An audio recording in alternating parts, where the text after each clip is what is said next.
Μεγαλώσαμε, μα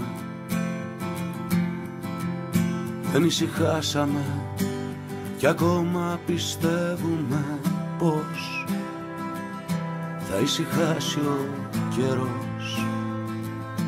Θα το βρούμε το φως που ονειρευτήκαμε, που γυρέψαμε. Στο κορμί μας επάνω να σπάσει αυτό το άγριο κύμα,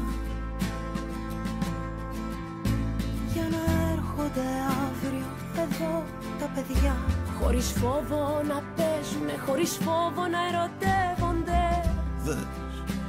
Δες, είμαστε ακόμα εδώ.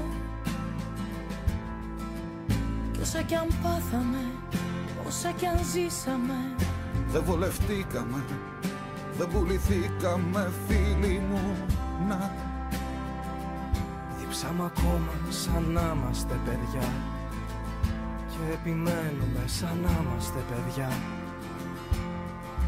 σε ένα πιο όμορφο κόσμο για να έρθουν να τον βρουν τα παιδιά.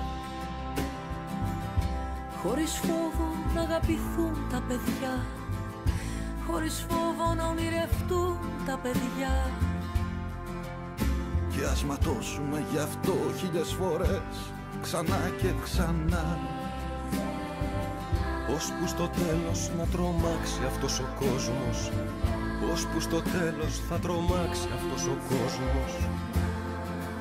Και θα ανοίξει μπροστά μας απέραντος σαν ευτυχία ο δρόμος. Να ταξιδέψουν τα παιδιά, να ονειρευτούνε τα παιδιά, να αγαπηθούνε τα παιδιά.